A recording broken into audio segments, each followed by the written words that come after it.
Good evening, everyone. Could Buffalo police have done more to protect a woman who texted 911 begging for help, only to be found beaten and stabbed to death by her boyfriend days later? That's at the heart of a lawsuit filed against the city, Buffalo Police, and Erie County. The victim's sister is speaking out, vowing to hold them accountable for what she believes led to her sister's death. News 4 Investigates' Rob Petrie joins us now with the story. Rob. Yeah, that's right, Dave and Kelsey. Jamie Neer is grieving the brutal murder of her sister, but through the pain, she is determined to get justice for her and for others who she says are being let down by the people who are sworn to protect them. I always knew in my gut he was going to kill her. Jenna McDermott was a mother, a sister, a daughter, and a friend. Known for her kindness, she'd give anyone the shirt off her back if they needed it.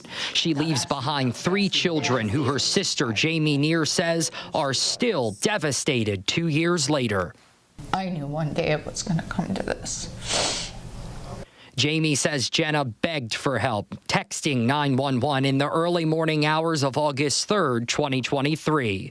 The text shows she pleaded for someone to come, writing, "Please don't call. It's about to be a domestic. Please rush, because it's going to get bad." Dispatchers assured her police were on the way. At 5:14, they said officers were outside, but Jenna said she didn't see them. By 5:22, the exchange ended. 4 days later, Jamie got the property manager to open the apartment where she found her sister's body. You could see the blood all over the walls and all over the ceiling and all over the floor. She was not only beaten while she was alive, but they were also post-mortem as well.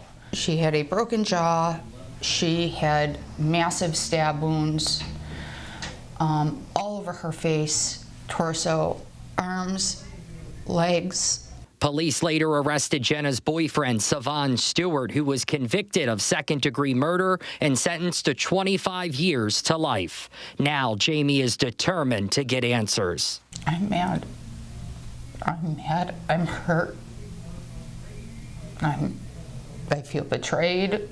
I do think had they gone that Thursday morning, like they said, she could still be here today.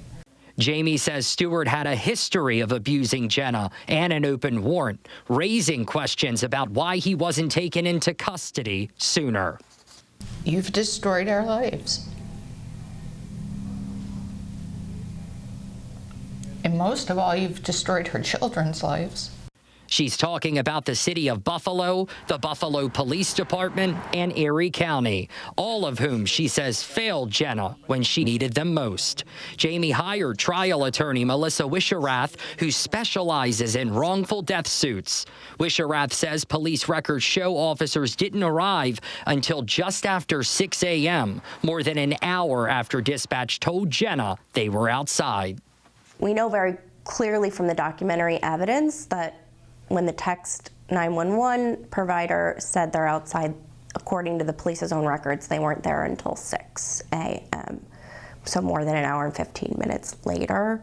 We won't know until the case develops what efforts they took, if any, to gain access, whether or not they really were in the parking lot, or what the details are until the case progresses. Wisherath also uncovered troubling data showing the median response time for Buffalo police domestic trouble calls is 47 minutes, significantly higher than non-domestic trouble calls, according to the lawsuit.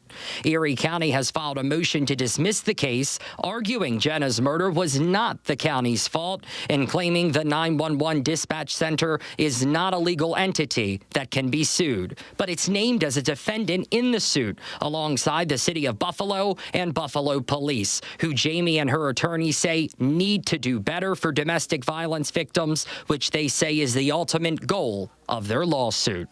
What Jamie shared with me very early on was that her goal was to help other victims. Don't let this happen to your family.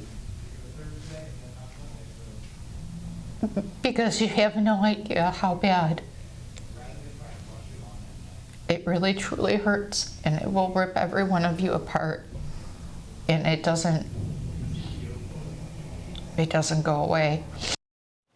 Now, I reached out to the city of Buffalo and Erie County for a response to the lawsuit. Neither would comment on the pending litigation. Reporting live here in studio, Rob Petrie, News 4.